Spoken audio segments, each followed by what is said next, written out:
Gangapur city में नरेशी मीना जी पधारी हैं, जो केबीसी में एंडा गांव से गई हुई थी और लाइब्रेरी, सर्वश्रेष्ठ लाइब्रेरी में पधारी हुई है गंगापुर सिटी में। उन्होंने उनका सम्मान किया है। सभी छात्र और छात्राएं उपस्थित हैं यहाँ पर।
जो बच्चे सोशल मीडिया वगैरह चलाते हैं, राजस्थान में चलाते हैं, उनके लिए आपका क्या संदेश है? देखिए, हर चीज़ के दो पहलू होते हैं, पॉजिटिव और नेगेटिव।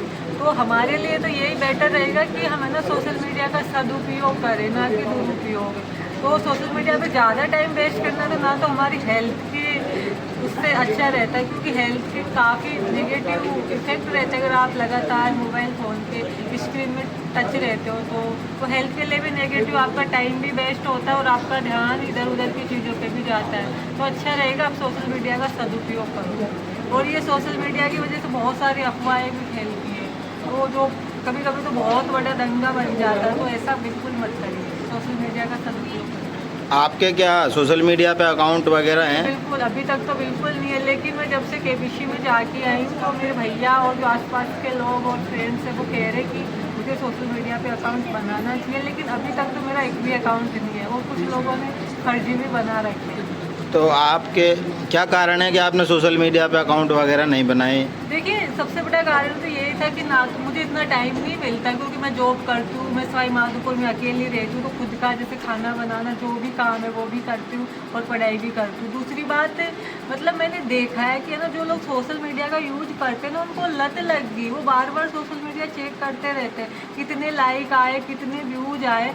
मतलब उन्होंने रियल लाइफ को रियल लाइफ पे वो दे रखी है, वो रियल लाइफ को ज़्यादा बेटर मानते ना कि रियल लाइफ को। तो मैं तो उनको देख के डर जाती यार, ये लोग तो एकदम मतलब आदत, इनको तो बिल्कुल हैबिट लग चुकी है। तो मैं तो ऐसे ही नहीं बनना चाहती कि वो बार बार मोबाइल चेक करूँ। आप किसान की बेटी हो, आपके पिताजी को आप साथ में लेके गई, कैसा लगा उनको?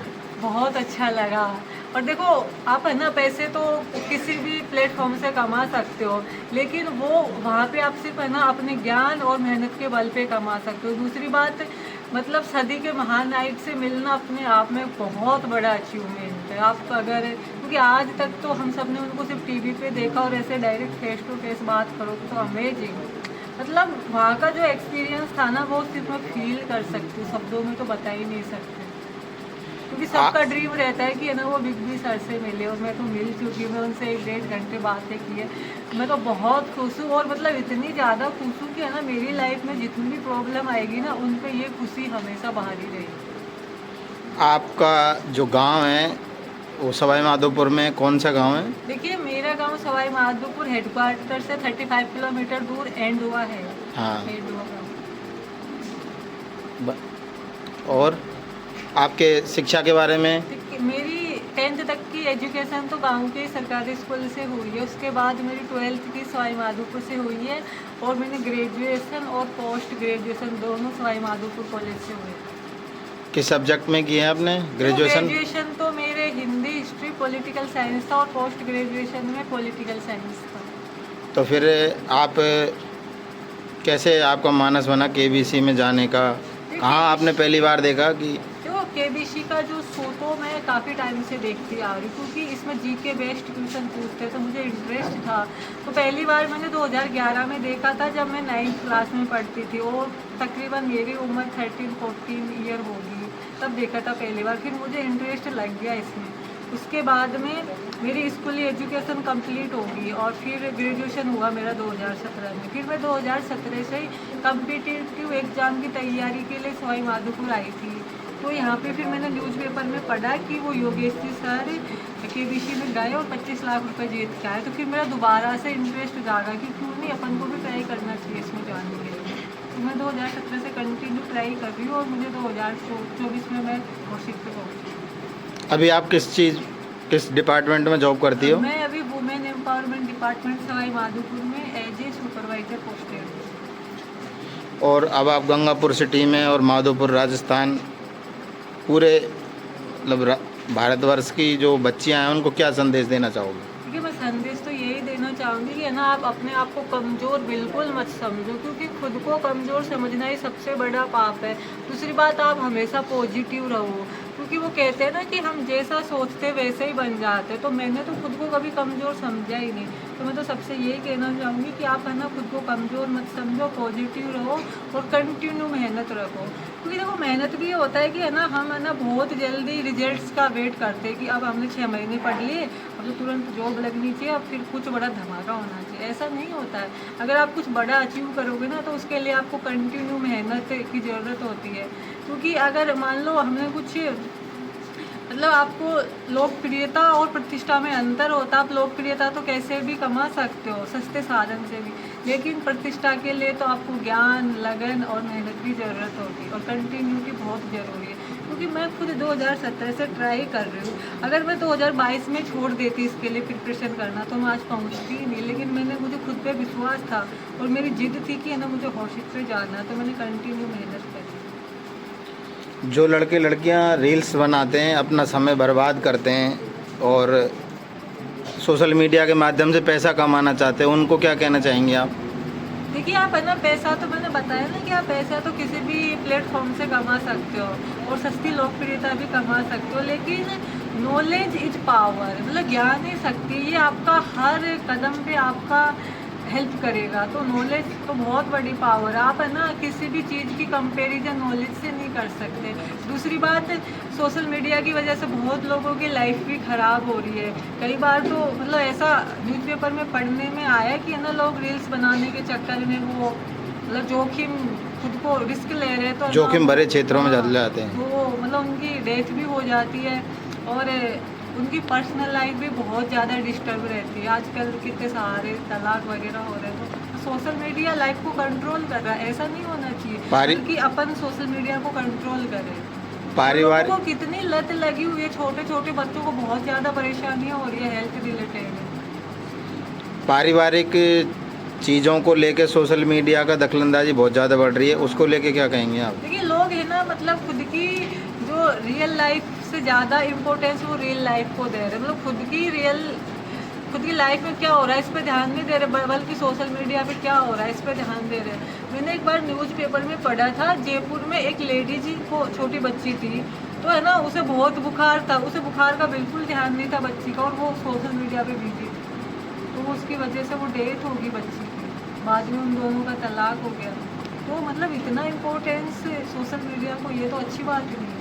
मैं तो इन्हीं डर के वजह से मैंने सोशल मीडिया पे आज तक अकाउंट ही नहीं बनाया कि कहीं मुझे लत ना लग जाए।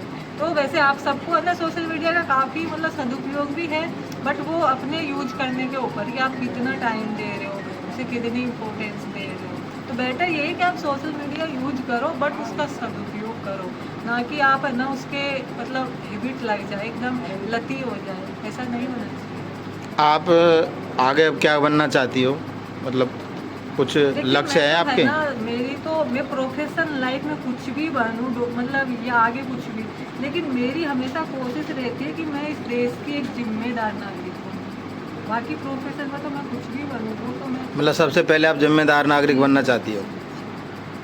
मैं क्या, सबको मतलब जिम्मेदार नागरिक होना चाहिए, नागरिक अनुशासन होना चाहिए। बिल्कुल। और हमारी भी तो कुछ रिस्पॉन्सिबिलिटी बनती है ना, अपने लोगों के, सोसाइटी, अपने देश के प्रति।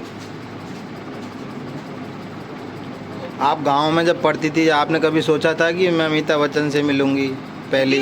मतलब मैंने 2017 से पहले कभी नहीं सोचा। 2017 से तो मैंने ठान लिया कि मुझे मिलना है।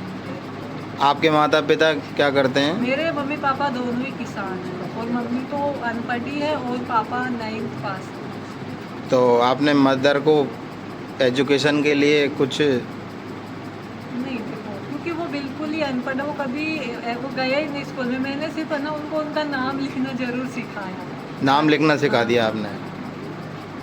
तो जब आपके पापा को पता चला पहली बार केबीसी में जाना है तो फिर आपने उनको कैसे? देखो स्टार्टिंग में क्या तो बोला? मुझे समझ में नहीं आया, क्योंकि मैंने किसी को बताया ही नहीं था। सिर्फ है ना ये भैया को भी मैंने बाद में बताया था, जब मुझे कॉल आ गई थी ना फास्टेड फिंगर फर्स्ट के लिए, तब बाद में बताया था कि मैं सेलेक्ट होगी। बाकी हम तैयारी तो हम दोनों कर रहे हैं, हमें पता है, लेकिन वो फास्टेड फिंगर फर्स्ट कॉल आने का नहीं बताया मैंने, बाद में बताया। तो फिर- पापा को तो स्टार्टिंग में तो कुछ समझ में नहीं आया, फिर उनको ज़्यादा डिटेल से बताया तब समझ में आया। बस वो तो सिर्फ केबीसी में वो अमिताभ सर को जानते कि हाँ मैं उनको जानता हूँ, बाकी और मुझे कुछ पता नहीं। फिर जैसे ही अमिताभ सर के सामने गए तो उनको कैसा लगा? मतलब वो तो आप लोगों ने वीडियो में भी देखा होगा, बहुत ज़्यादा खुश एक्साइटेड थे और थोड़े घबराहट भी थी। एक अब आपको कैसा गर्व महसूस होता है कि आप किसान की बेटी हो और तो सबसे सदी के महानायक से मिल के आई हो? बिल्कुल, मैं मतलब मैं पैसे तो किसी भी प्लेटफॉर्म से कैसे भी कमा सकती थी, लेकिन मैं बिग बी सर से कभी नहीं मिल पाती। तो मेरे लिए बहुत बड़ा अचीवमेंट है कि मैं उनसे मिली। दूसरी बात, इस शो ने मुझे एक आइडेंटिटी दी है, वरना पैसे तो बहुत सारे लोग हैं जो करोड़पति है, पर इस शो ने मुझे एक आइडेंटिटी दी है और मतलब अच्छा फील हो रहा है मुझे। अब ऐसा नहीं लगेगा कि मैंने लाइफ में कुछ नहीं किया, नहीं मैंने कुछ किया है लाइफ में। तो बाकी वो मेरे मम्मी पापा को बहुत प्राउड फील हो रहा है। वो जनरली जो लोग लड़कियों को कमज़ोर समझते हैं या फिर ऐसा मानते हैं ना कि लड़कियों को बढ़ाने से ज़्यादा कुछ फ़ायदा नहीं होगा, तो उन लोगों की जो ऐसी मानसिकता उस पर ज़रूर चोट पहुँचेगी, तो कुछ सुधार आएगा। आपने पब्लिक सर्विस कमीशन में कभी एग्ज़ाम? जी दिया भी। एक बार मैंने मेंस दिया है, वो किस चीज़ का? 2022 में RPSC RS मेंस। RS? और इस बार भी मेरा 20-21 जुलाई को था, बट वो मैंने मिस किया है क्योंकि वो केबीसी में जानी थी। तो आपने राजस्थान लोक सेवा आयोग का मेंस भी मिस कर दिया? जी तो अभी वैकेंसी आई हुई है, हाँ। तो फिर आप प्रिपरेशन करेंगे? देखिए अभी तो मेरा पहला प्रायोरिटी मेरे हेल्थ इशू का है, तो मैं उसे प्रायोरिटी देना चाहूँगी और फिर वैसे मैं ट्राई करूँगी। आपने पैसे जो जीते हैं उनका क्या उपयोग लेंगे आप सबसे पहले? देखो अभी तो सबसे पहले तो मैं मेरी मम्मी के लिए ज्वेलरी बनाऊँगी, मतलब फिक्स यही है कि मैं ज्वेलरी माता के लिए आभूषण बनवाएंगी? तो ये आपने किस प्रकार चुना कि माँ के लिए आभूषण बनवाने? मतलब मेरे एक बार सर्जरी हुई थी वो फोर्टिज हॉस्पिटल में। मैं एक किसान परिवार से बिलोंग करती हूँ, फिर भी मेरे मम्मी पापा ने सबसे महंगे हॉस्पिटल में इलाज करवाया, तो वो मम्मी की ज्वेलरी बिक गई थी उसमें। मतलब चलो ठीक है, आपकी माँ ने मतलब आपके सर्जरी हुई थी तो आप हाँ। इस वजह से। बहुत बहुत धन्यवाद आपका हमारे चैनल पे, जी न्यूज़ पोर्टल पे और लाइव न्यूज़ गंगापुर सिटी पे। और कुछ कहना चाहेंगे आप अंत देखिए, में? मैं तो इन सबसे यही कहना चाहूँगी क्योंकि ये देश का फ्यूचर है। आप सब लोग है ना अपने प्रोफेशन में कुछ भी बनिए, police, teacher, engineer, doctor, RS IAS, पर है ना सबसे पहले हम सबको इस देश का एक जिम्मेदार नागरिक बनना है। ठीक है, धन्यवाद।